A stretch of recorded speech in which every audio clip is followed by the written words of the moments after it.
Hello everyone, मेरा नाम है भारती शर्मा और आज हम स्टार्ट करने वाले हैं क्लास 10th की ज्योग्राफी का चैप्टर नंबर 1 जो कि है रिसोर्सेज एंड डेवलपमेंट। तो जैसे कि हमने पार्ट 1 में पढ़ लिया था कि रिसोर्सेज क्या होते हैं और रिसोर्सेज की प्लानिंग क्यों ज़रूरी है। ठीक है, आज हम स्टार्ट करने वाले हैं अपने पार्ट 2 में लैंड रिसोर्सेज के बारे में। तो लैंड रिसोर्सेज क्या होते हैं कि जैसे हमने पढ़ा था कि रिसोर्सेज क्या है, जो हमारे डेली नीड पे जो हमें ज़रूरत पड़ती है उन सबको क्या बोलते हैं, हम रिसोर्सेज बोलते हैं। तो वैसे ही हमारा एक रिसोर्स है जो कि है land resource. We live on land, we perform our economic activities on land and we use it in different ways. तो हम क्या करते हैं, हम लैंड पे रहते हैं, ठीक है, और डिफरेंट इकोनॉमिक एक्टिविटीज़ के लिए हमें लैंड की क्या होती है, ज़रूरत होती है। दस land is a natural resource of utmost importance. तो लैंड क्या है, land is a natural resource है, एक नेचुरल रिसोर्स है जो कि काफ़ी ज़्यादा इम्पोर्टेंट है। It supports natural vegetation. Land के थ्रू हमें क्या मिलता है, नेचुरल वेजिटेशन मिलता है। वाइल्ड लाइफ लैंड पे रहती है, ह्यूमन लाइफ सर्वाइव लैंड के थ्रू करती है। इकोनॉमिक एक्टिविटीज़ के लिए लैंड बहुत ज़्यादा ज़रूरी है। ट्रांसपोर्ट कम्युनिकेशन सिस्टम के लिए लैंड क्या है, बहुत ज़्यादा ज़रूरी होता है। However land is an asset of a finite magnitude. Land क्या है, फाइनाइट मैग्नीट्यूड है, सीमित क्वांटिटी में हमें लैंड मिला हुआ है। Therefore it is important to use available land for various purposes with careful planning. तो जो हमारे पास लैंड है वो ऐसा नहीं है कि इन्फिनाइट है, कि बहुत ज़्यादा है हमारे पास। कितना है हमारे पास, फाइनाइट है, बहुत सीमित मात्रा में हमारे पास लैंड है जिसको हमें यूज़ करना चाहिए।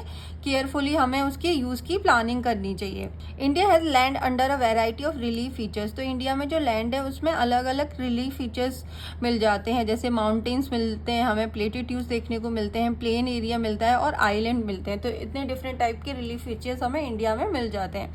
About 43% of the land area is plain. तो 43% जो एरिया है इंडिया में वो क्या है, प्लेन है, which provide facilities for agriculture and industries.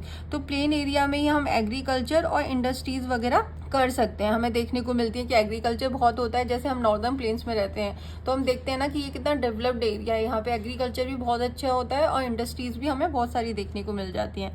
Mountains account for 30% of the total surface. तो माउंटेन्स कितना है, 30% है टोटल सरफेस एरिया का। और यहाँ पे हमें perennial flow of some rivers देखने को मिल जाती है, मतलब कुछ रिवर्स हमें हिमालय से निकलती हुई दिख जाती है, माउंटेन से जो निकलती हैं, जो कि टूरिज्म और इकोलॉजिकल एस्पेक्ट के लिए बहुत ज़्यादा इम्पोर्टेंट है। About 27% of the area of the country is plateau region. तो 27% पे क्या है, प्लेटिट्यूड रीजन हमें देखने को मिलता है। It possesses rich reserve of mineral fossil fuels and forest. जो प्लेटिट्यूड रीजन्स है वो रिच है मिनरल्स, फ्यूजल फ्यूल्स और फॉरेस्ट के लिए। तो हमें ये प्लेटिट्यूड रीजन में मिनरल्स बहुत सारे देखने को मिल जाते हैं, फ्यूजल फ्यूल्स मिलते हैं और फॉरेस्ट हमें बहुत सारे देखने को मिल जाते हैं। अब बात आती है लैंड यूटिलाइजेशन की। अब जो लैंड है हमारे पास उसका यूटिलाइजेशन हमने किस तरीके से कर रखा है उसके बारे में पढ़ते हैं। तो नेक्स्ट है हमारा लैंड यूटिलाइजेशन। लैंड जो है उसको फॉलोइंग पर्पस के लिए यूज किया जाता है। तो पहला है फॉरेस्ट के लिए हम लैंड को यूज करते हैं। दूसरा है land not available for cultivation. ऐसा लैंड जो कि कल्टीवेशन खेती के लिए अवेलेबल नहीं है। उसमें क्या है, दो टाइप के हैं। पहला है बैरन एंड वेस्टलैंड। बैरन और वेस्टलैंड होता है जहाँ पे खेती हो ही नहीं सकती है, मतलब बंजर भूमि है, वेस्टलैंड है, वहाँ पे खेती करना पॉसिबल नहीं है। दूसरा है land put to non agriculture uses. For example buildings है, रोड्स है, फैक्ट्रीज हैं। तो ऐसा लैंड जहाँ पे नॉन एग्रीकल्चर यूजेस के लिए हम यूज कर रहे हैं, जैसे वहाँ पे बिल्डिंग्स हैं, रोड्स हैं और फैक्ट्रीज बनी हुई हैं, तो वो क्या है, नॉन एग्रीकल्चर यूज के लिए हम लैंड को यूज कर रहे हैं। थर्ड है other uncultivated land excluding fallow land. तो फैलो लैंड इंक्लूड नहीं है, जिसमें आता है permanent pasture and gracing land. तो ऐसे लैंड जहाँ पे क्या है, पैस्चर मतलब घास के मैदान आपको देखने को मिल जाते हैं। दूसरा इसमें है land under miscellaneous tree crops groups. ऐसा लैंड जहाँ पे बहुत अलग अलग टाइप के क्या है, ट्री के क्रॉप्स हमें देखने को मिल जाते हैं। सी है कल्चरेबल वेस्टलैंड, जिसको कल्चरेबल वेस्टलैंड होता है जिसको 5 साल से लेफ्ट अनकल्टिवेटेड, उसको अनकल्टिवेटेड छोड़ा हुआ है। फोर्थ है हमारे पास फैलो लैंड। फैलो लैंड क्या होता है, करंट, इसमें दो टाइप के लैंड होते हैं। करंट फैलो लैंड जिसमें लेफ्ट विदाउट कल्टीवेशन फॉर 1 और लेस देन 1 एग्रीकल्चर ईयर। तो करंट फैलो लैंड ऐसा लैंड होता है जिसको अनकल्टिवेटेड छोड़ा हुआ है 1 साल या उससे कम टाइम के लिए।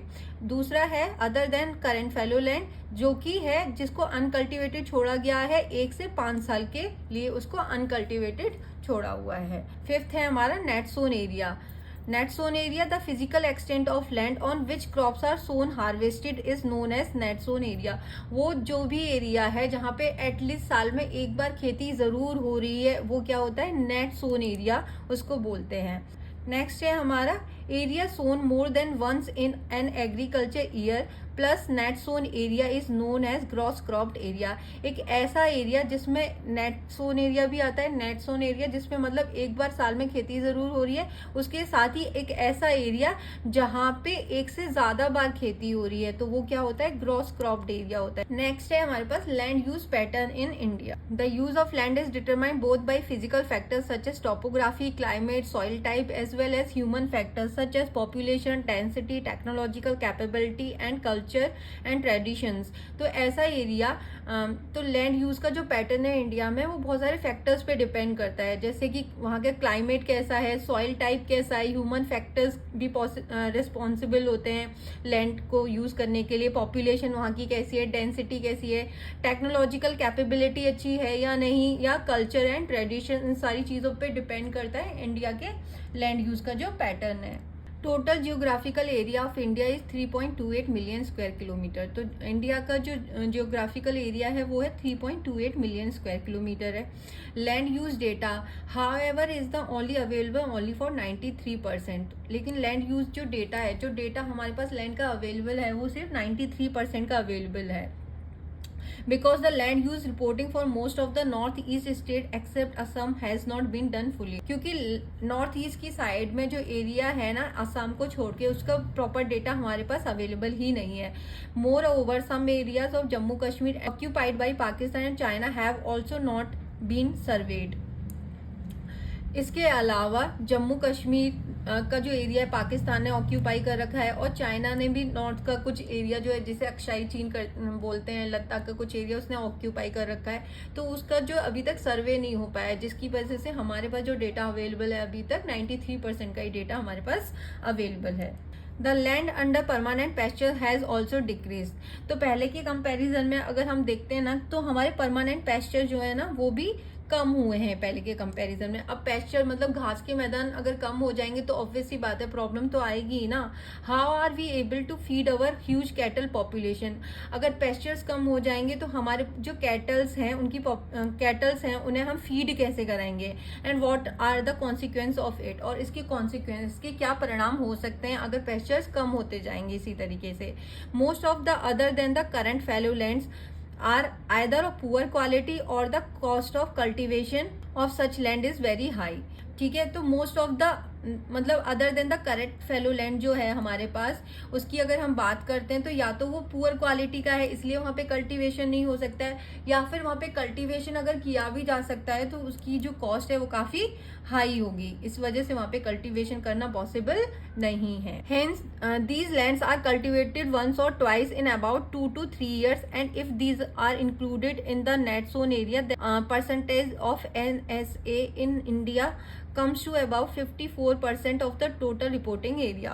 अगर ऐसे लैंड की अगर हम लोग बात करते हैं जिन्हें 2 या 3 साल में 1 या 2 बार जहाँ पे कल्टीवेशन किया जाता है, तो अगर हम उन्हें NSA मतलब नेट सोन एरिया में अगर हम उन्हें ऐड कर लेते हैं तो उसके बाद जो हमारा नेट सोन एरिया है वो इंडिया में 54% पे पहुंच जाएगा। The pattern of net sown area varies greatly from one state to another. जब हम पैटर्न की बात करते हैं नेट सोन एरिया की, तो वो स्टेट टू स्टेट डिपेंड करता है, कहीं पे बहुत ज्यादा खेती होती है और कहीं पे बहुत कम होती है।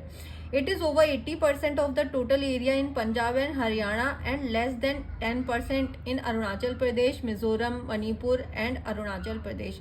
अगर हम पंजाब और हरियाणा की बात करें तो वहाँ पे जो है टोटल एरिया के 80% पे क्या होती है, खेती की जाती है, एंड 10% और अरुणाचल प्रदेश, मिजोरम, मणिपुर, अंडमान एंड निकोबार में 10% एरिया पे ही बस खेती की जा सकती है। ऑब्वियस ही बात है, वहाँ का क्लाइमेट इस तरीके का है, वहाँ का रिलीफ फीचर्स माउंटेनियस रीजन है जिसकी वजह से वहाँ पे खेती करना उतना ज्यादा पॉसिबल नहीं है।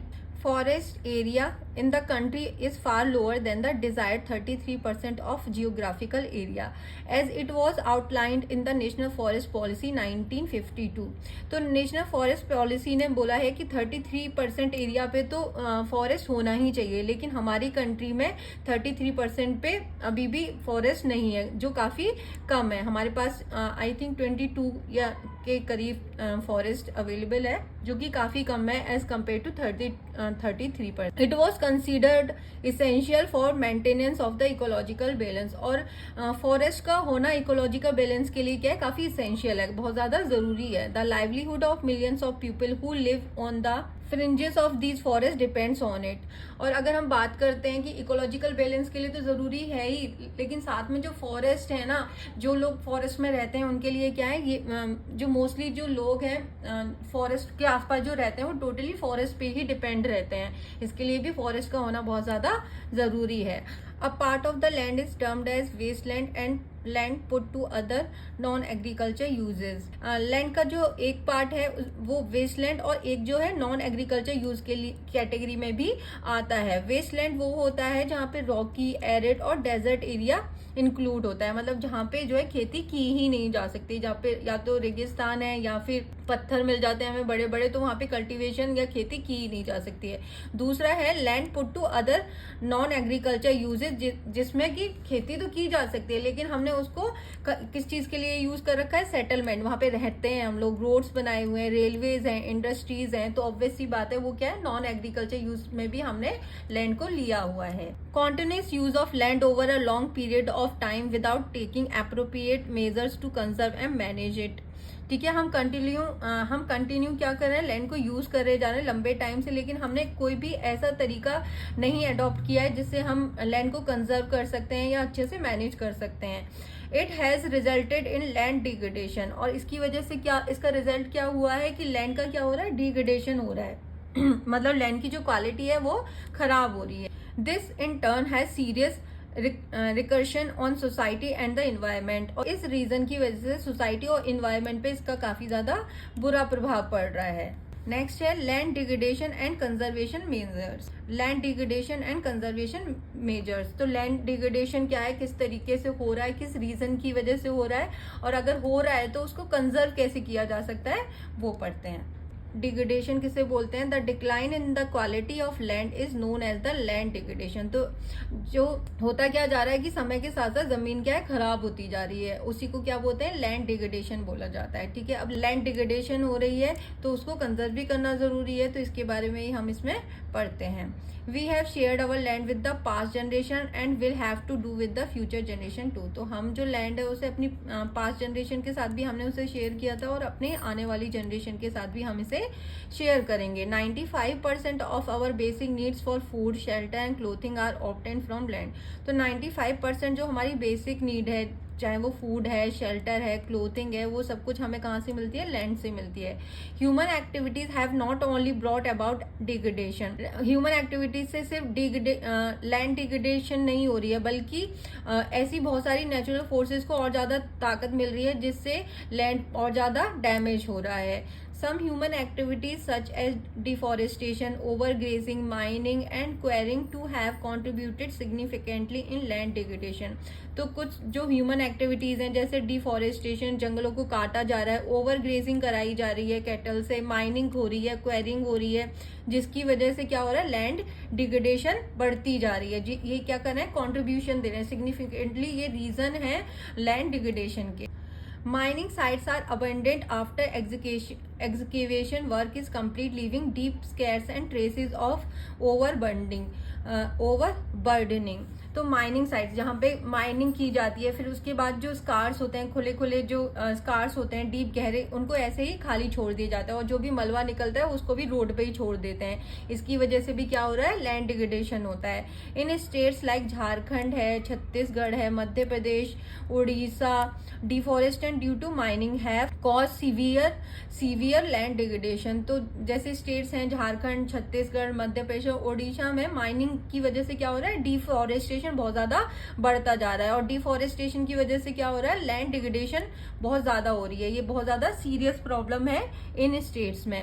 इन states like Gujarat, Rajasthan, Madhya Pradesh and Maharashtra, overgrazing is one of the main reason for land degradation.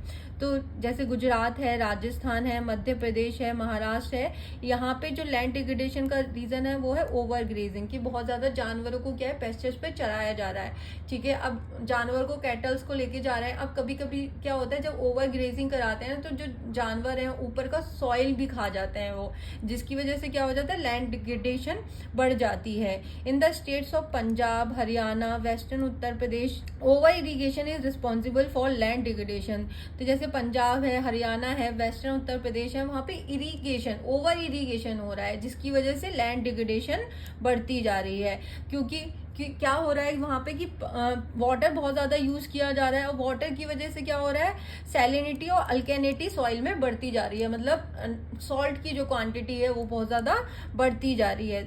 The mineral processing like grinding of limestones for cement industry and calcite and soapstones for ceramic industry generate huge quantity of dust in the atmosphere।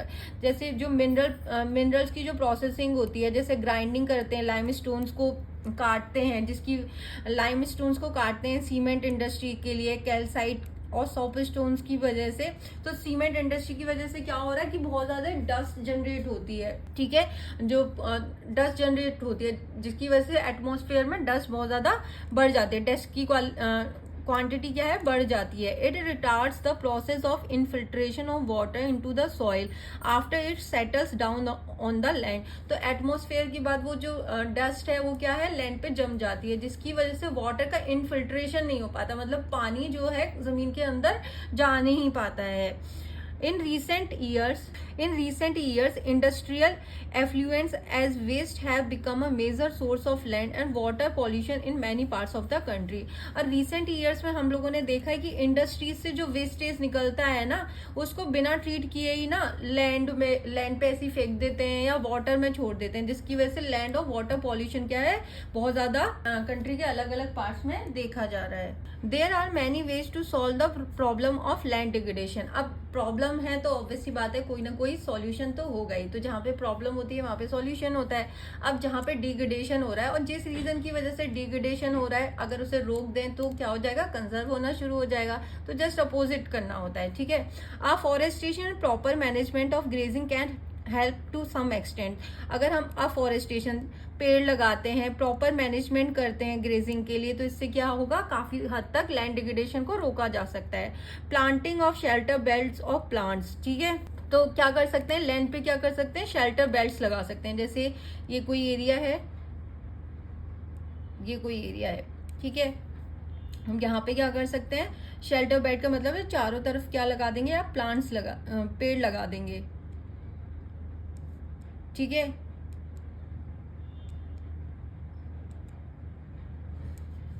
ठीक है, तो shelter belts लगा देते हैं, जिसकी वजह से land degradation नहीं होता है। अगर बहुत ज्यादा बारिश आती है तो सॉइल जो है, मिट्टी बह के नहीं जाएगी, या लैंड जो है टॉप सॉइल वहां से बह के नहीं जाए, तो सॉइल क्या है, लैंड डिग्रेडेशन नहीं होगी। तो शेल्टर बेल्ट लगाने से क्या होगा कि जो सॉइल है वो हवा की वजह से या पानी की वजह से, कंट्रोल ऑन ओवर ग्रेजिंग। ठीक है, ओवर ग्रेजिंग पे आप कंट्रोल कर सकते हैं। ऐसा नहीं है कि सेम फील्ड पे आपको बार बार कैटल्स को लेके जाना है, जिससे वो टॉप सॉइल को क्या कर देती हैं, खाई जाती हैं, तो जिससे क्या होता है, लैंड डिग्रेडेशन हो जाती है।